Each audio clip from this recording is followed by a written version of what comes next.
Alors, aujourd'hui, on est avec le docteur Antebi et Rabbi Mordechai Harouche, Brouchim Abbaïm. Alors, on Mhm. y va. On va reprendre la Gemara. On va avancer. On va essayer de faire assez rapidement parce que je souhaiterais, Be'ezat Hashem Be'eder, que avec ce jeudi, on puisse terminer voilà, le chapitre. Il faut qu'on passe au prochain chapitre et qu'on vous découvre encore d'autres et on explore d'autres horizons. Alors,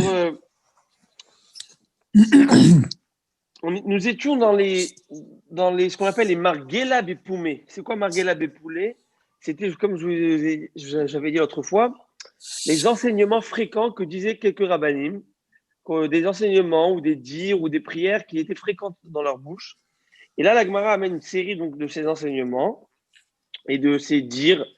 Euh, on va les revoir, Bezat Hashem, un à un. Margela, donc nous sommes à la page 17, Yuzaïn, folio A, vers le bas de la page, au milieu. Euh, juste où les pages vont s'élargir. Les lignes vont s'élargir.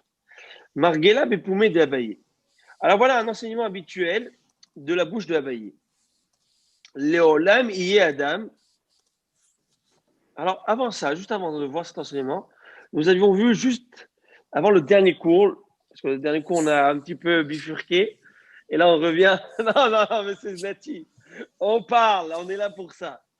On est là pour ça. Et justement, je voulais vous dire après autre chose. Bon, Bezat Hashem, il faut que je n'oublie pas.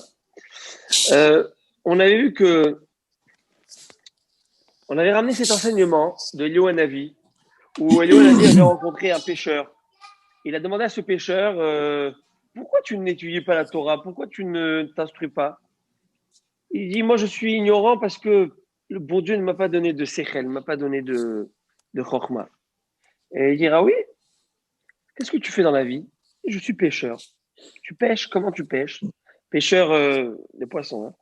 Alors il lui dit eh ben, j'ai des filets, je plante le coton, le linge, j'en fais des filets, des mailles grandes, petites, etc., etc. Et puis après, je pêche le poisson, des bancs de poissons, je trie, et je fais ce que j'ai à faire. Il dit, attends, le bon Dieu t'a donné une chorma pour faire ça, alors que c'est quelque chose qui n'est pas éternel, qui est pour ce monde passager. Et tu penses qu'il ne t'a pas donné de la chorma pour comprendre sa Torah, qui va te donner la vie éternelle? Penses-tu vraiment? Alors, des gens comme toi, et là il commençait à se repentir et revenir dans le Torah. Il a dit des gens comme ça, il y en a des, des, euh, des, des milliers qui ont préparé des dossiers bien prêts pour le bon Dieu. Chaud, ils ont dit dès que le bon Dieu me pose la question pourquoi ci, pourquoi ça, moi je vais tout de suite lui répondre. Mais Akadosh Baruch Hu a des réponses pour tous. Et j'avais ramené à la Gemara, cette fameuse Gemara, c'est le moment de rappeler par rapport à la parachat Miket aussi, où Vayeshev et Miket, celle qu'on a lue cette semaine, où le l'homme, le rachat, le mécréant, et on dit le rachat, ça veut dire cette personne qui s'est adonnée à tous les désirs et les plaisirs de ce monde sans limite. On lui demandera pourquoi tu ne t'es pas là, tu n'as pas étudié la Torah. Et ce rachat viendra dire à Hachem, eh bien, j'étais beau, j'étais un bel homme, eh bien, je me suis adonné à tous les plaisirs que on va dire oui, si tu te penses beau, alors viens voir si tu te crois beau. Viens voir Yosef Hatzadik. Et là, Yosef rentre dans la pièce. Et lorsqu'il verra la beauté de Yosef et qu'il sait maîtriser, il va se sentir bête devant Yosef. Et on voit Yosef Hatzadik, la paracha de Yosef, il a tenu bon, il n'a pas sombré dans la Vera. Alors, c'est ça que on a vu dans cette Gemara aussi, que quoi que tu fasses, tu peux faire pour Akadosh Baruch ce n'est pas la quantité qu'il faut, mais la qualité. Tu peux faire un peu, fais un peu. Fais ce que tu peux, mais fais ton maximum à toi. Même si de manière relative, c'est pas beaucoup, mais dans l'absolu, c'est ton maximum à toi. Alors tu dois le faire. Et ça, il faut comprendre. C'est que l'homme, très facilement, il arrive à se mentir à soi-même. Très facilement, on trouve toujours des situations atténuantes. Ça va, je mérite c'est bon, il me faut.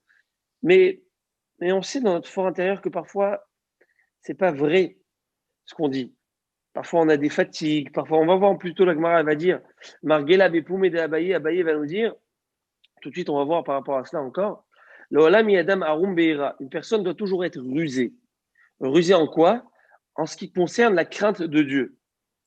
On va expliquer c'est-à-dire quoi être rusé en ce qui concerne la crainte de Dieu. Ça veut dire que le Yetzer Hara, il a ses stratégies à lui. Tu le connais, ses stratégies. Tu sais comment il marche. Ne sois pas naïf. La naïveté est bonne et l'innocence est bonne vis-à-vis d'Hachem. Parfois, il ne faut pas poser trop de questions. Il faut avoir cette émouna et dire c'est pour mon bien. Mais il faut être rusé avec Hachem. Prenons pour exemple l'exemple de la Hamida. Vous savez, on commence la Hamida, on a 18 brachot.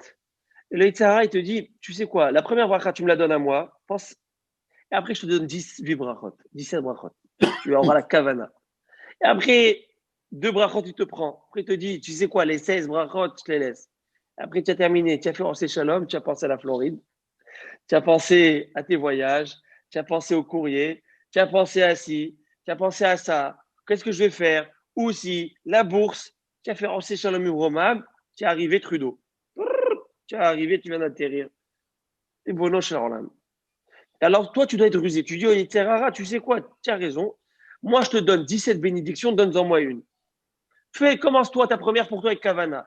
Et après, tu lui grignotes 1, 2, 3, 4, etc. Parce que le Yetzer, tu as compris comment il marche.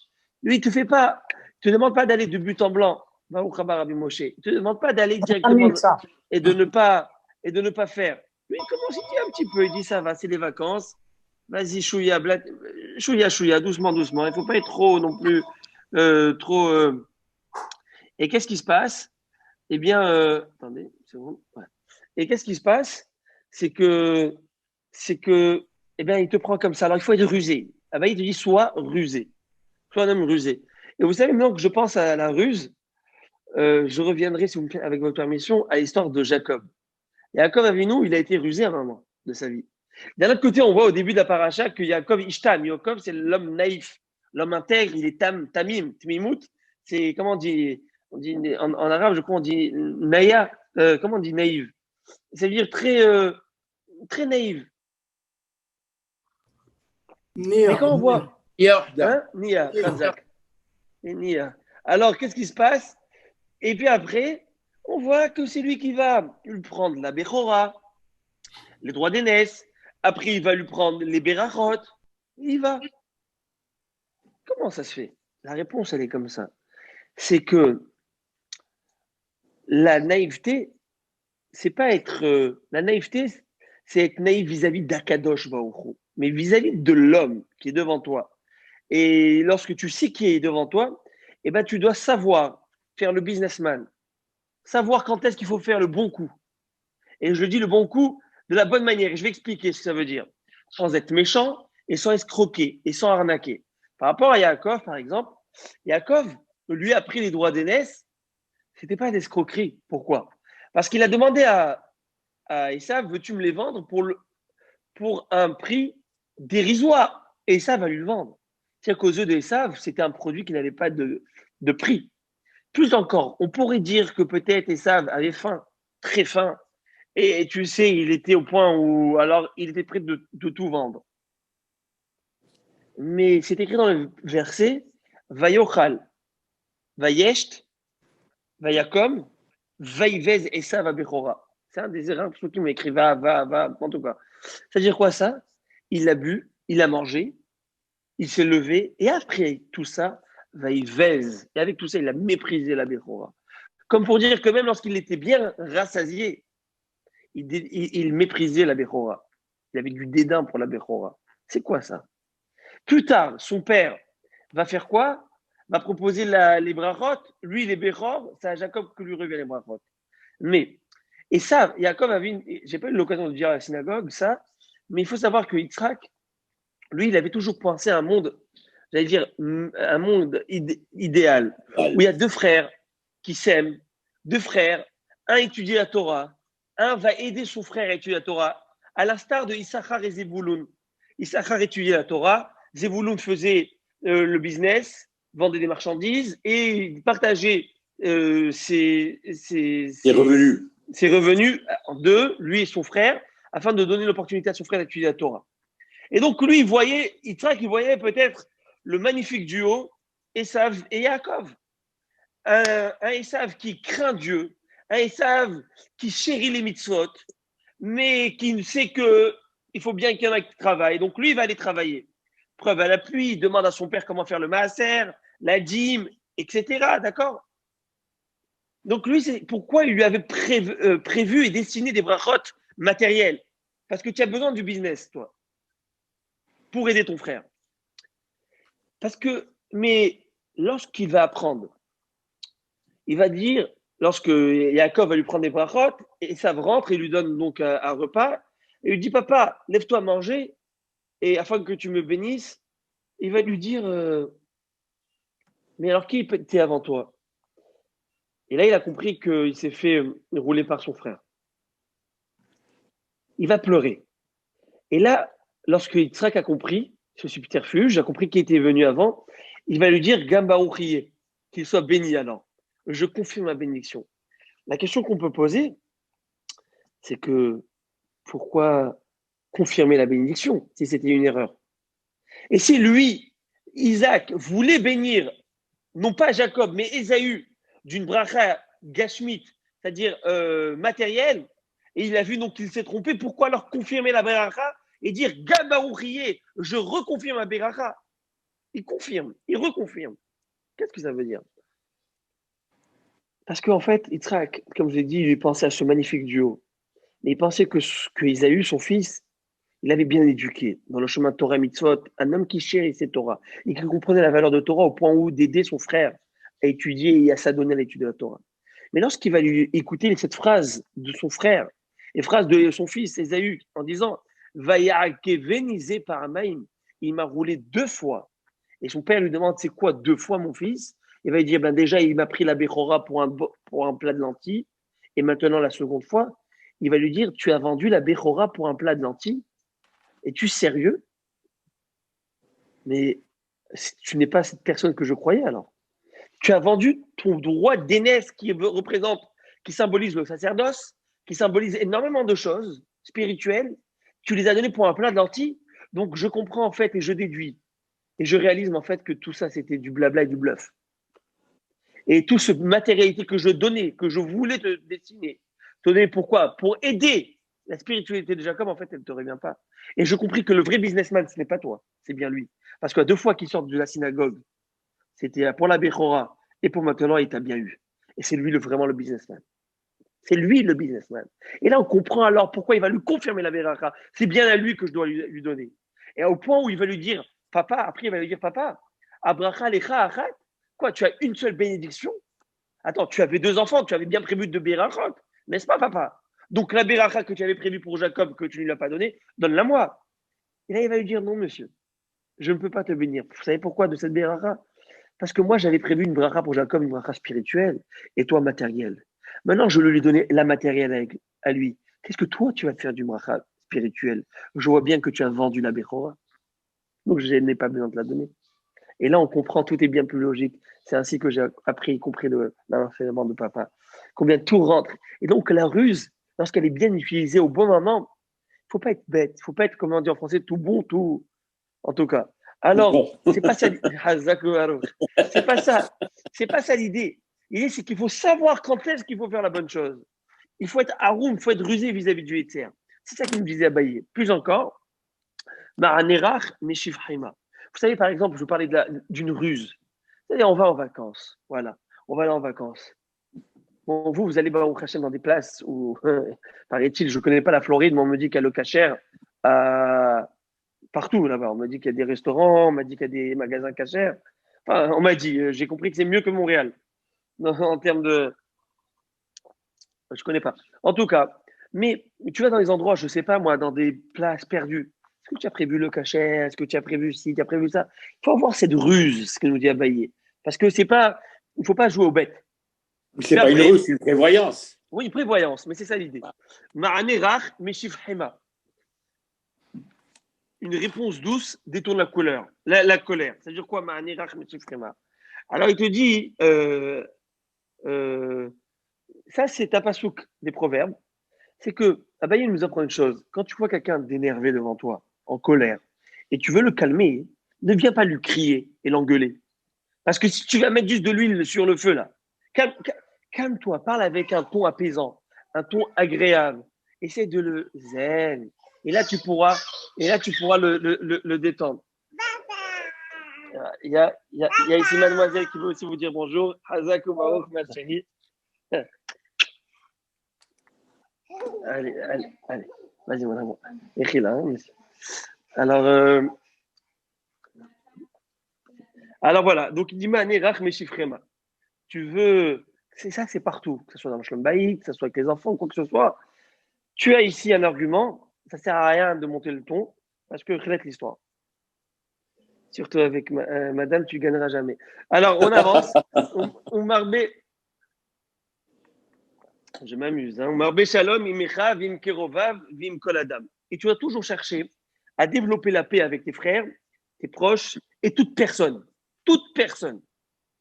Va filou im nochi bachouk, et même avec les non-juifs au marché, ça veut dire que même avec quelqu'un que tu ne connais pas, un goy que tu ne connais pas, tu dois chercher à vivre dans la paix, que ce soit agréable. Pourquoi? Qui est déchayé à ouvre les malas. Tout ça, c'est afin d'être aimé là-haut. Là-haut, il faut être aimé. Venechmad les mata et désirable en bas. Veillez mes koubal à briotte et d'être agréé, accepté par les hommes. Alors, et c'est ça l'idée. L'idée, c'est que très souvent, c'est pas simple d'avoir le bon équilibre. On a des gens qui sont très doux et agréables vis-à-vis de leur société, mais vis-à-vis du bon Dieu, ils l'ont oublié. Tu en as, c'est des fanatiques de la religion, mais ils ont oublié leur semblable. Non, tu dois être apprécié dans les deux mondes. Savoir te faire apprécier. Il ne faut pas croire que. Et aussi, on dit que parfois, c'est une allusion. Tu veux savoir quand quelqu'un il est apprécié là-haut, eh ben, tu peux voir s'il est aussi apprécié ici-bas.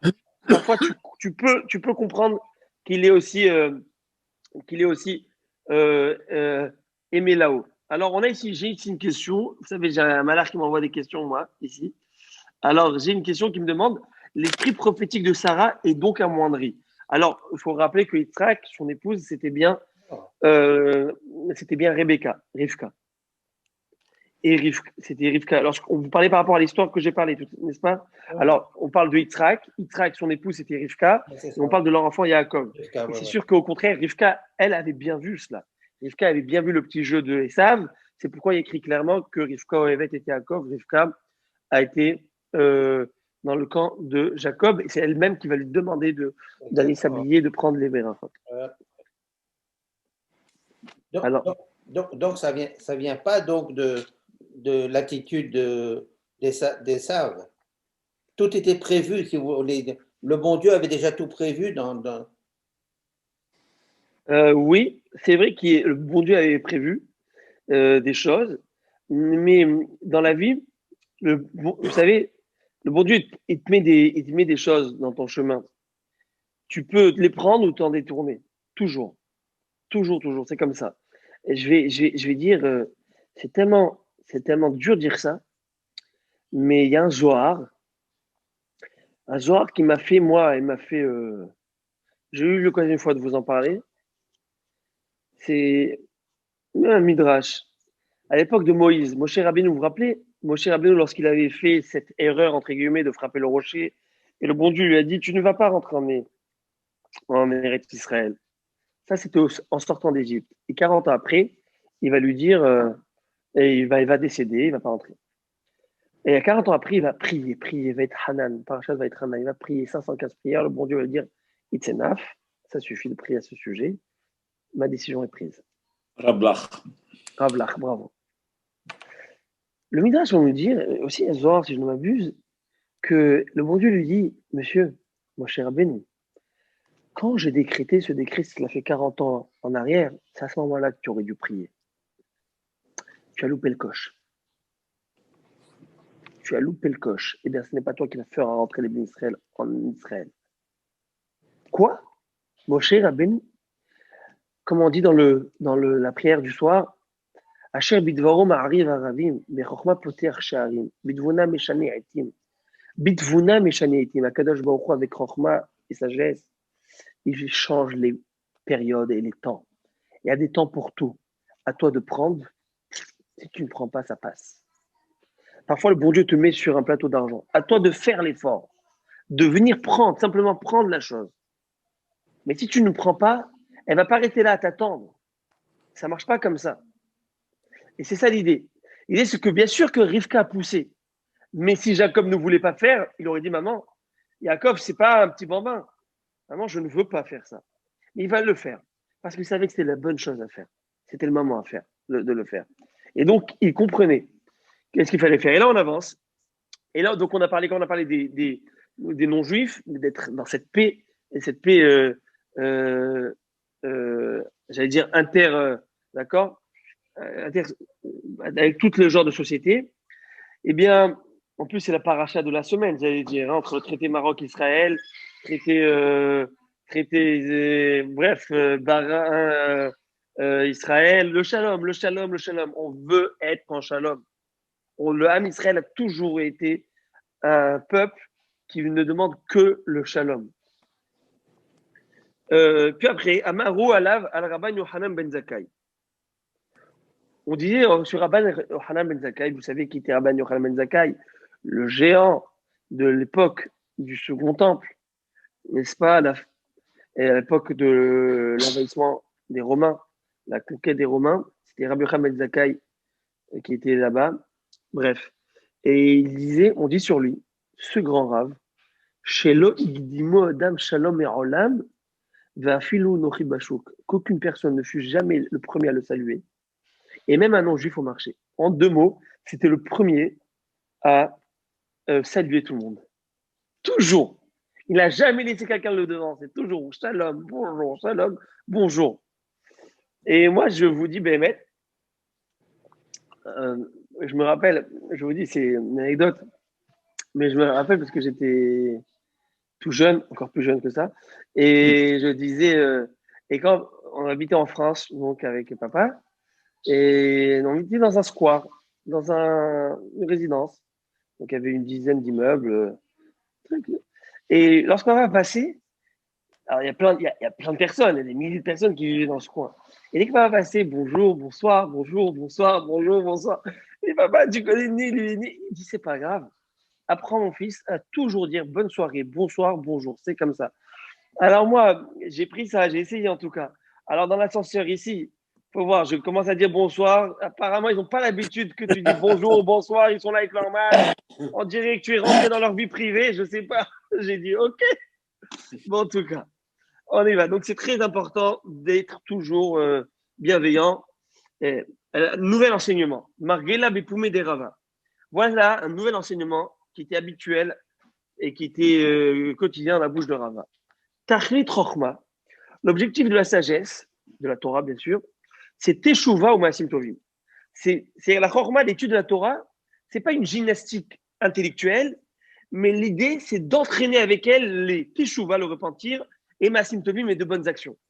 Il faut qu'il y ait un acheminement à cette étude. Chez Loïe Adam Koré Véchoné, pour pas qu'une personne lise et étudie la Torah, ou Boët Be'aviv ou Be'imo ou Berabo, et en même temps, il est Boët. C'est quoi Boët? Il donne un coup de pied. Ça veut dire qu'il se rebelle contre son père, sa mère et son maître. En 2 mots, si tu apprends Torah, il faut que tu aies un comportement qui va avec. N'est-ce pas? Tu peux pas dire j'étudie, j'apprends des halakhot, et hop, tu parles mal à tes supérieurs, tu parles mal à qui tu dois du respect, etc. Mais toute action qui est mal, d'accord? Et tu étudies en plus, c'est même, j'allais dire, répugnant. C'est encore plus grave, comme on va le voir plus tard, une personne qui est ignorante. Personne que tu connais, tu apprends, eh ben, c'est pas la Torah Akdosha, c'est pas parce que c'est pas comme on avait dit à l'époque, tu fais des maths, de la géométrie, tu n'es pas obligé d'être un architecte. Mais la Torah, tu es obligé d'avoir de bonnes actions avec. Et la Gemara va dire, Baruch haba Rabbi Marc, ou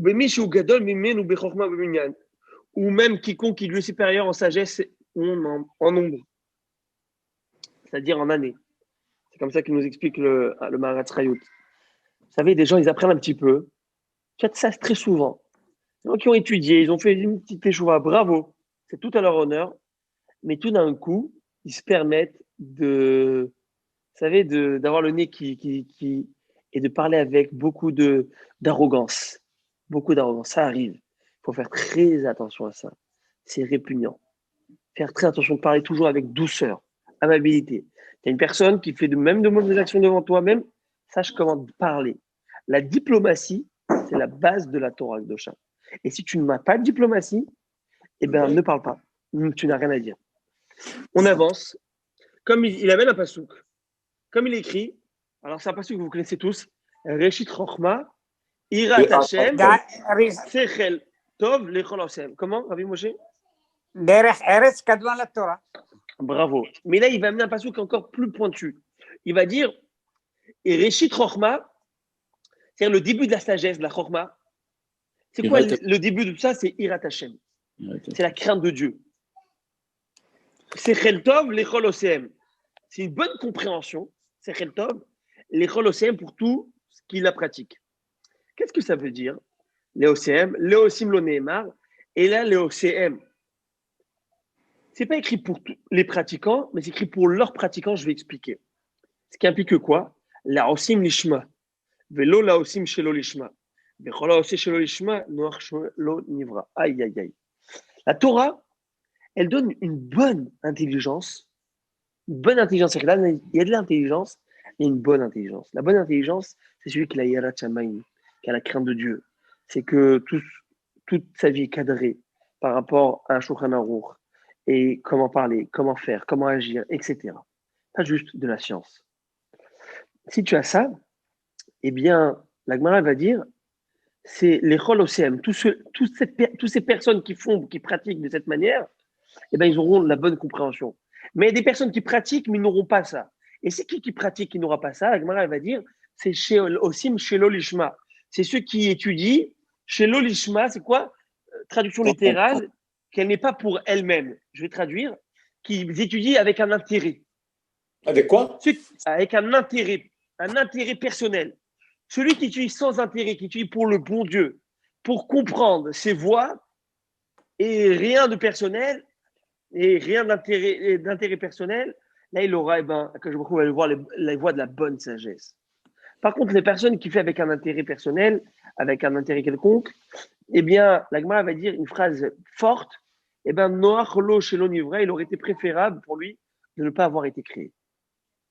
Tout de suite, le Tosafot sur place, et Rashi pose une question, il veut dire, on connaît cette fameuse phrase du Talmud, que l'homme doit commencer à étudier la Torah, même chez l'Olishma, même si c'est pas vraiment pour la Torah, c'est pour un intérêt ou pour une autre motivation.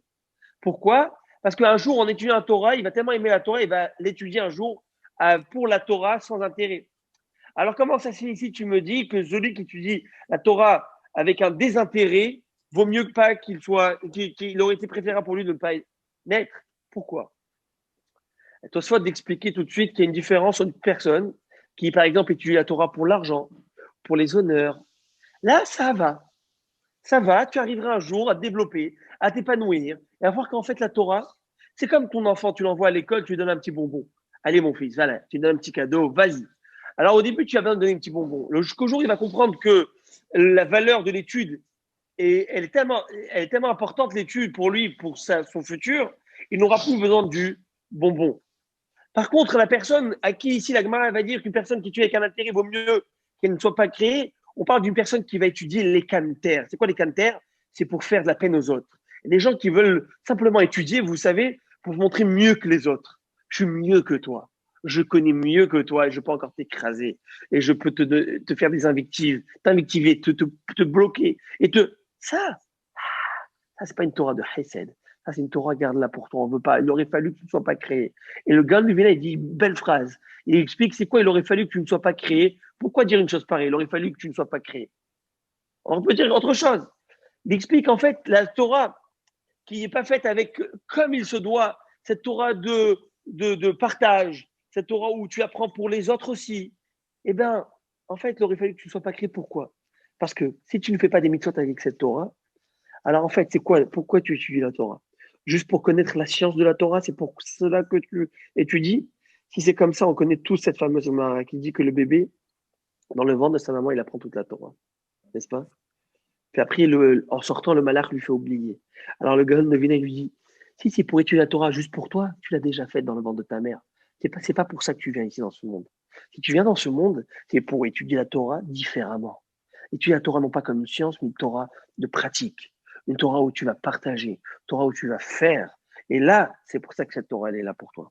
Voilà, très bel enseignement du Gaon de Vilna. On avance. Margela Bepoumé des Rav, nouvel enseignement qui était aussi dans la bouche de Rav. Le monde à venir, le monde futur, n'est pas comme ce monde. Aolam Haba, c'est une Gemara très connue, cette Gemara. Aolam Haba, enbo lo achila velo shtia. Dans le monde à venir, dans le Olam Haba, il n'y a ni à manger, ni à boire. Velo piria virivia, velo masa umatan. Négociation, Ni négociation et ni procréation. N'est-ce pas? Donc dans le monde futur. Et la Gemara va dire Velo kina, velo sina, velo taharut. Ni de la jalousie, ça c'est que dans le monde futur, hein. Ni de la haine et ni de la rivalité. Alors qu'est-ce qu'il y a là-bas? Et là, tzadikim yoshvim va'atorotem be'arashem. Mais les tzadikim trônent et leur tête est parée d'une couronne. Et quoi? Venenim meziv hashechina. Ils profitent, ils délectent du ziv hashechina, du rayonnement de la présence divine. Comme il y a écrit dans le Pasuk, Vayechizu et Elohim vachulu vaishtu. Alors ça, c'est une Gemara. Est-ce qu'on parle du monde des résurrections, c'est ça ou pas? Qu'est-ce que ça veut dire profiter avec de la splendeur divine? Je ne sais pas exactement ce que ça veut dire. Est-ce que je pourrais vous l'expliquer? Est-ce qu'on pourrait nous comprendre, avoir une idée? Je vous ai toujours donné cette parabole. Allez expliquer à un daltonien qu'est-ce que c'est la couleur rose, rouge ou bleu. Tu peux pas lui expliquer en des mots. Pareil, alors allez-nous à une personne qui est non-voyante. Qu'est-ce qu'une couleur? Tu peux pas lui expliquer. Encore une forme, mais pas une couleur. Parce que c'est quelque chose qui n'a ni les tenants ni les aboutissants. Il a aucun repère. J'ai pas tellement de repères pour expliquer que c'est le rayonnement. Par contre, peut-être, lorsqu'on étudie une Torah, et lorsque vous savez, vous avez un plaisir profond parfois, et comme, alors peut-être ça c'est une virgule, c'est peut-être une poussière de comprendre que c'est le rayonnement direct de la Shekhinah.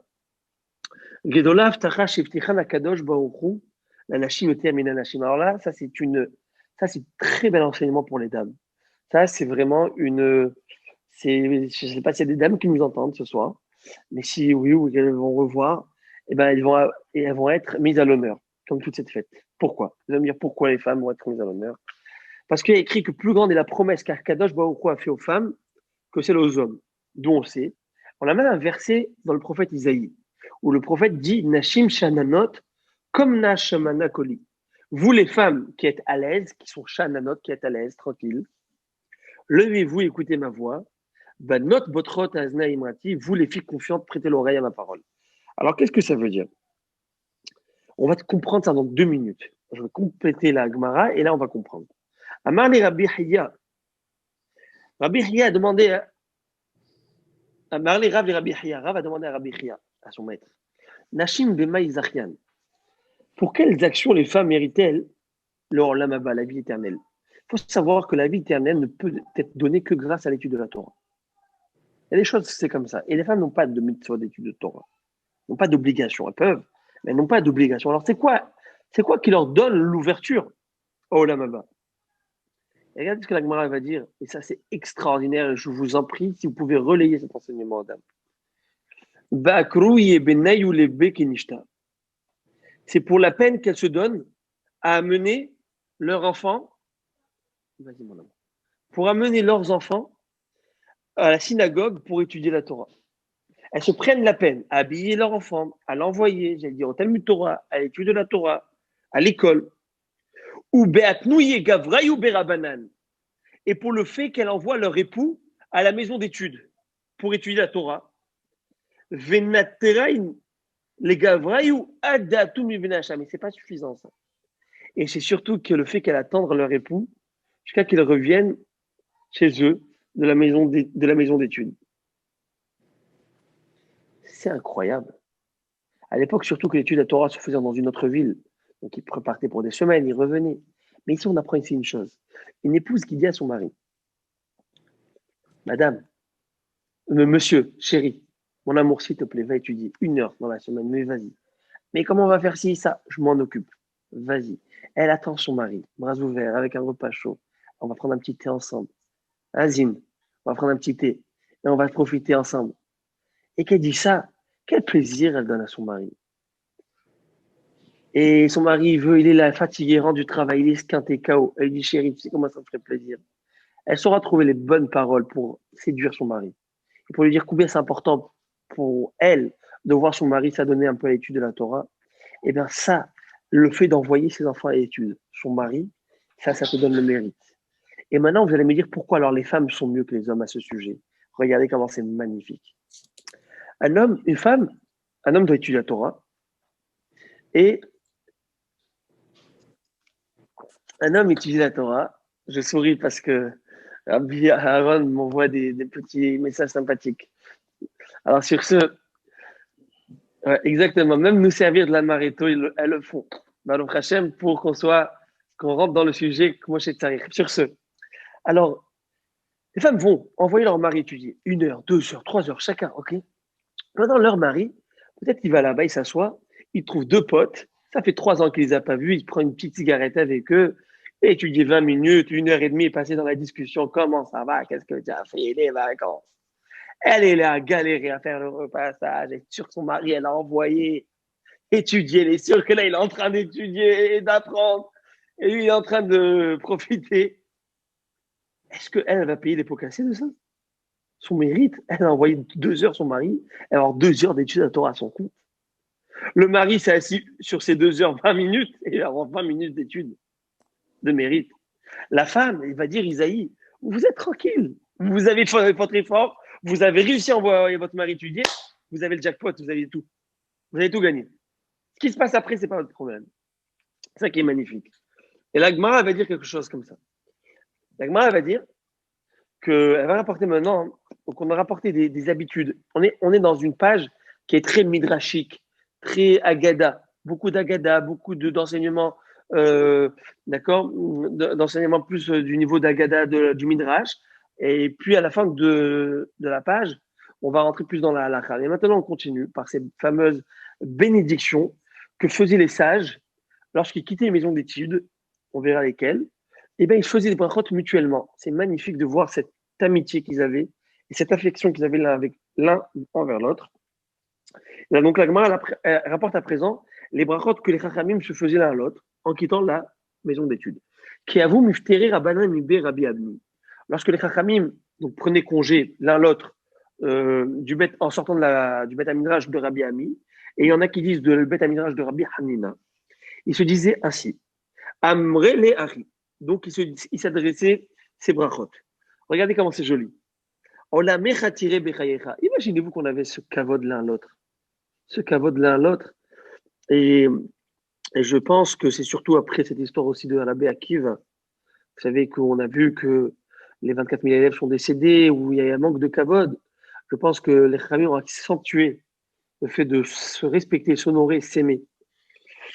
Donc l'un disait à l'autre, tu verras ton monde de ton vivant. Qu'est-ce que ça veut dire voir? Alors ton monde, c'est-à-dire que tout ce que tu demandes, que tu sois satisfait, tu le vois vivant, quoi. C'est-à-dire que tous tes souhaits, tu les auras. Et que à la fin de ta vie, tu iras, après ta vie, tu iras au Olamaba, que tu sois zoché au Olamaba. Vetikvatecha les dordorim.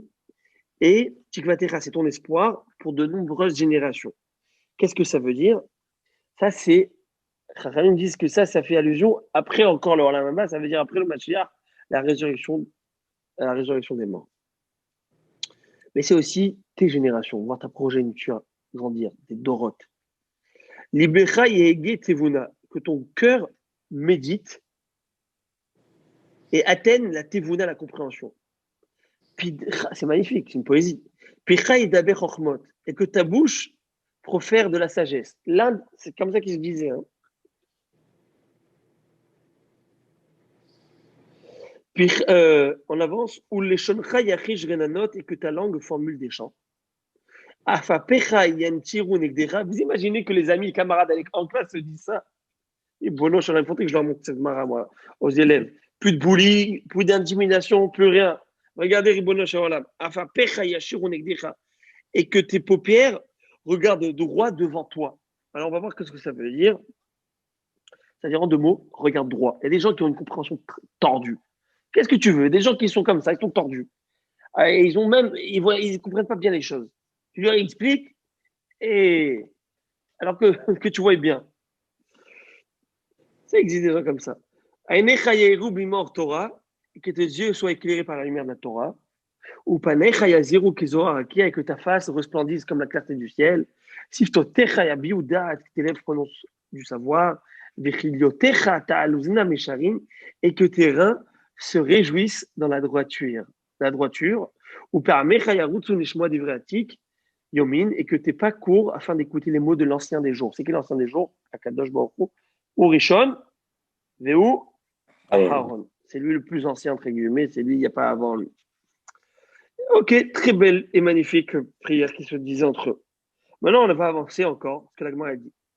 Par rapport à d'autres Achamim qui quittaient la maison de Rabbi Hizda, il y en a qui disaient que c'était la maison de Rabbi Shmuel bar Nachmani, et là, on va voir quelque chose de très joli. Amrou et Achid se disaient ainsi. Et qu'est-ce qu'ils se disaient? Vous connaissez tous ce pasouk. Tous. Aloufenu mesoubalim. Vous savez ce que c'est Aloufenu mesoubalim? On le fait tous les samedis soirs.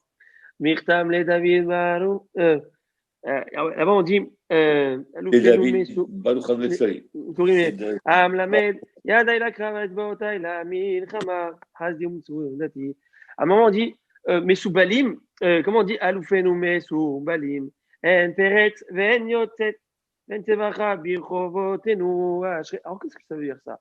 Aloufenu mesoubalim. Alors, dans ces mots de Shabbat, vous allez penser à ça, je vous en prie.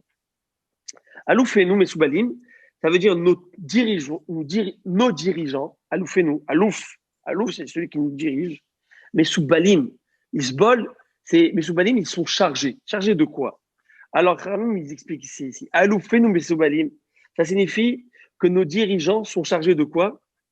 Ragma va expliquer. Rabbi Shmuel, Damrila, Rabbi Yochanan et Rabbi Lazar, 2 explications sur ce sujet. Un, il dit, Aloufenu Batora, nos dirigeants dans la Torah, ou Mesoubalim be mitzvot, et ceux qui sont chargés dans les mitzvot. Une autre va dire, Aloufenu Batora, ou ba mitzvot, c'est ceux qui sont nos dirigeants qui sont chargés dans le Torah et mitzvot, ou Mesoubalim, et qui sont chargés aussi de souffrance. N'est-ce pas? C'est-à-dire que très souvent, on sait que beaucoup souffrent aussi. Mais il ne perd pas et il ne renonce pas à la Torah, même avec toutes ses souffrances. Alors, il faut essayer de comprendre qu'est-ce que ça veut dire à la suite du verset. En peret ven yotzet. Le mot peret, en hébreu, peret, ça vient du mot, le paracha de la semaine. Peret, c'est Zara. Peret, c'est une brèche. C'est casser, c'est ouvrir, c'est jaillir. Alors, en peret, il n'y a pas de brèche. C'est-à-dire, on dit, il n'y a pas de brèche. Alors, en fait, c'était des bénédictions qui se faisaient les chachamim entre eux. Et nous disait en 2 mots que nos dirigeants de Torah soient toujours chargés en Torah, en mitzvot, et El Peret, et qu'il n'y ait pas de brèche en nous. C'est quoi ne pas avoir de brèche en nous? Regardez ce que c'est. Chez Lote Siatenu Kesiato, chez le David, on prie afin que notre entourage ne soit pas celle comme de David Améler. Qu'est-ce qu'il a eu David Améler comme mauvais entourage? Chez Yatsam Emenu Achitophel, duquel est sorti Achitophel, qui a causé une brèche dans le royaume de David. Vous connaissez tous l'histoire. Achitophel, qui était au début le conseiller de David, l'ami de David, et va en fin de compte conseiller Absalom, son fils, à se révolter contre son père. Lui, le génie en Torah. Alors on prie qu'il n'y ait pas de gens comme ça qui vont, ce qu'on appelle, retourner leur veste un jour. Qu'il n'y ait pas de gens comme ça qui vont utiliser leur Torah comme une épée contre d'autres bonnes personnes. Faites très attention à ça. Donc, on prie à ça. On tremble de ça. Les Talmidei Chachamim, on tremble de ça. Qu'il y ait une personne comme ce fameux Jésus qui faisait partie de Talmidei Chachamim, d'érudits en Torah, il a retourné sa veste.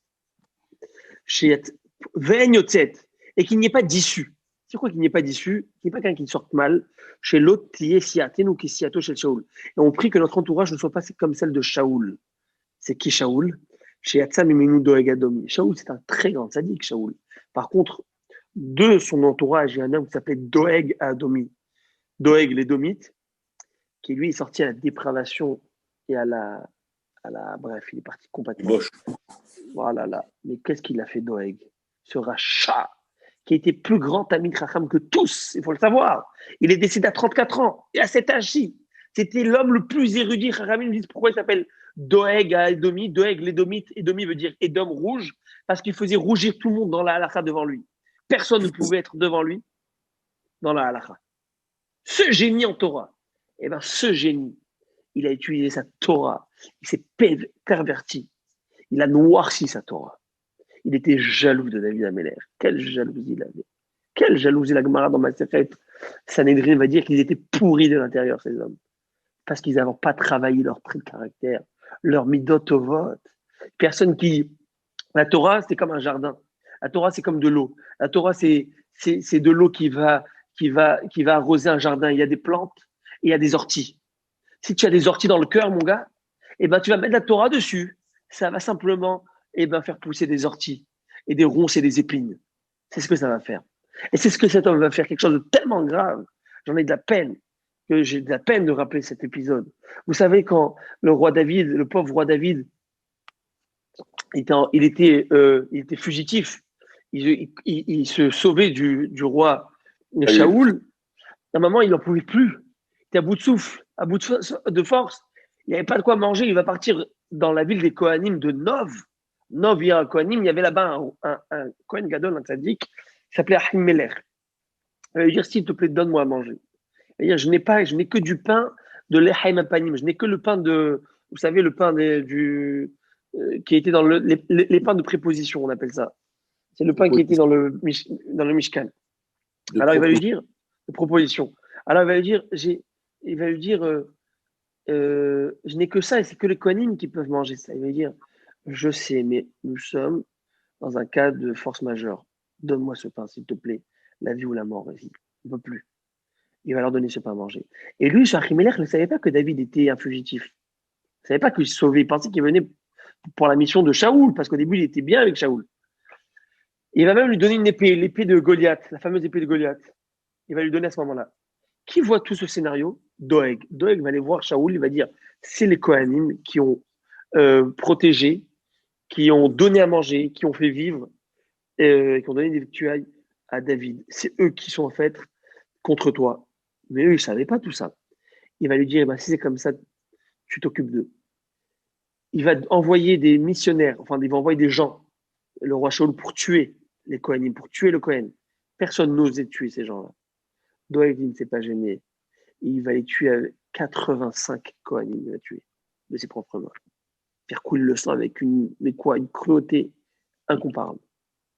Il était sauvage. Il était violent. Alors on prie à Hachem qu'il n'y ait pas de ce genre de personne parce que voilà, ça fait honte à la Torah. Ça fait honte. Ça salit la Torah. Voilà ce qu'on dit, c'est ça les religieux.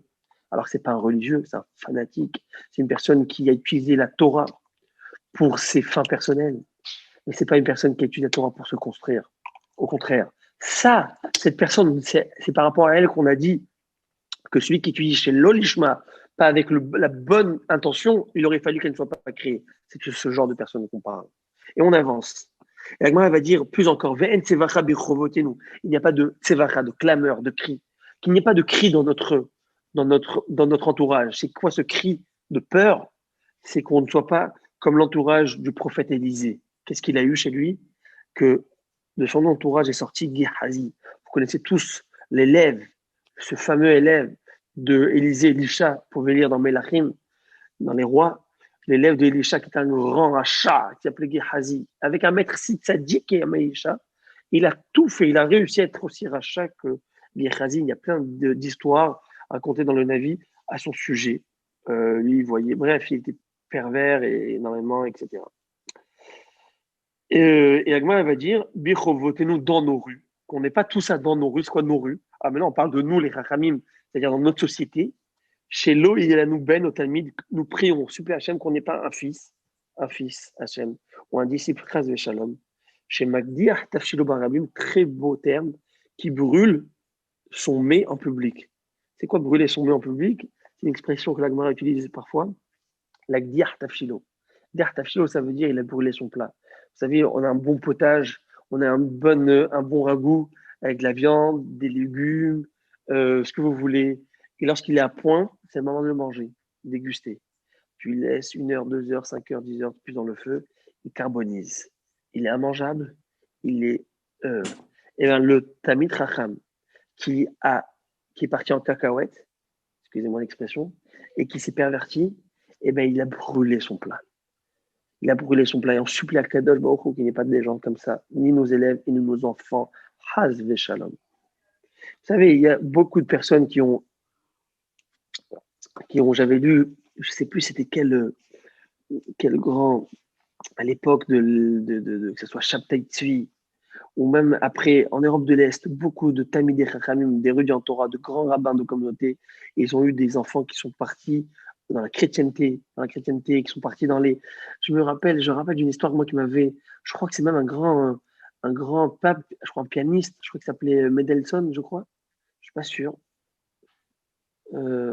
Il s'est converti au christianisme. Alors voilà, je ne me trompe pas. Non, mais je non. pense qu'il vient d'une famille religieuse et pratiquante de gens. En tout cas, il y a eu tellement de. Alors, je supplie. Alors, entre Achamim, se donner ces brachot que tu Mais n'es le jamais. père de Michel Debré, Premier ministre de France, était rabbin de Strasbourg. Et son Grand fils était rabbin religieux. d'Alsace, et son fils est converti. Aïe, aïe, aïe, aïe, aïe, aïe. Mais ça, c'est la pire des choses. Tu vois, ton fils, c'est-à-dire que tout ce que tu lui as donné, c'est dur, c'est dur. Chez l'Oneda, qu'on ne connaît tu as jamais. aussi, comment il s'appelle, Lustigier. Lustigier, il y a lui aussi. Il est Lustigier, devenu même prince de l'Église. il est devenu il allait même devenir pape. Non, mais ils n'avaient pas lui donner parce qu'il était juif. Mais en tout cas, et d'un côté, tu vois, c'est juif. Oui, ils vont y réussir, le bon Dieu les garde. En tout cas, c'est un bar chez moi. Mais d'un autre côté, je veux pas être mes quatre règles. Je veux pas, Shalom, accuser le Ham Israël. Mais c'est que vous voyez, là, d'un autre côté, vous me donnez quelque chose de très fort. La Gemara, elle dit comme ça que le Ben Israël, lorsqu'il monte, il monte jusqu'au ciel, jusqu'aux étoiles, plus rien ne l'arrête. Et lorsqu'il descend, il descend au plus bas de tout. Et mais d'un autre côté, je vois que, vous voyez, l'essence du Ben Israël, cette Neshama, cette force qui est en lui, fait que où il va essayer de poser les mains, où est-ce qu'il va faire? Il va aller jusqu'au bout. Il va avancer. Et il va utiliser cette énergie selon ce qu'il pense qui est bon et bien. Mais cette énergie, elle est là, elle est forte. Cette Neshama qui a une appétit débordante. Elle ne va jamais s'arrêter. Et c'est pourquoi il y a écrit que le Ham Israël, lorsqu'il monte, il n'y a pas de limite, mais lorsqu'il tombe plus bas que tous. Et je vais expliquer ça pourquoi. Le Maharal explique, avec votre permission. Allez, 58, vous permettez qu'on termine, on va peut-être dépasser d'1 minute.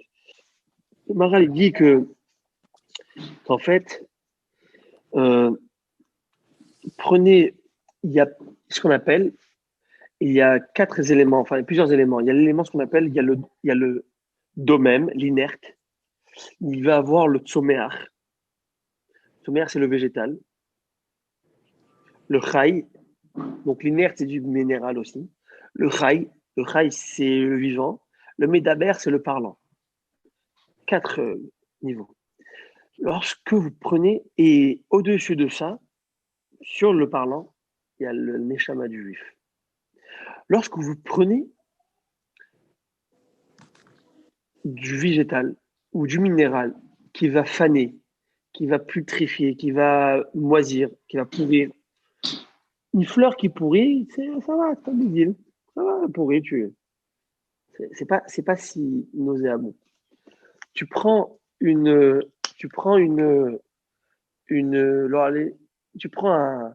un cadavre, ou pas un cadavre, je veux dire un chat mort ou un animal mort, c'est une puanteur, mais insupportable. Plus encore, un homme décède, et il n'est pas enterré et il est pourri, mais c'est invivable. On ne peut pas rester une minute devant cela. Lorsque la viande, la chair, elle putréfie, on ne peut pas rester devant cela. C'est impossible.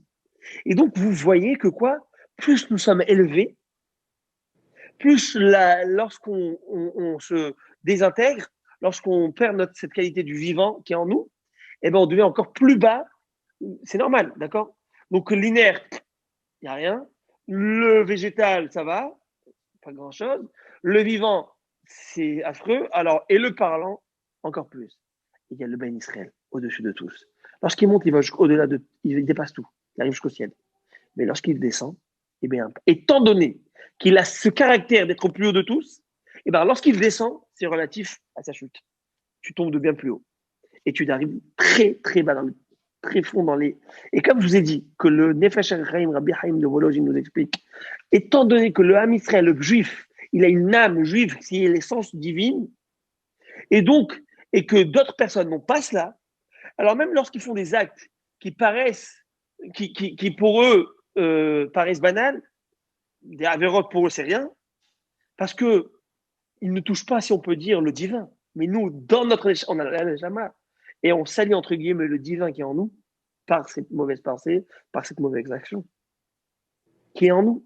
Et au point, il va dire le Rav Chaim de Volozhin que ce qu'a fait Titus en coupant la parochette, vous savez, il a coupé le rideau dans le temple, il va mettre ce rideau à terre, il va le prendre d'une prostituée, il va faire l'action avec elle dans le sein des saints là-bas, dans le sein, sur la parochette.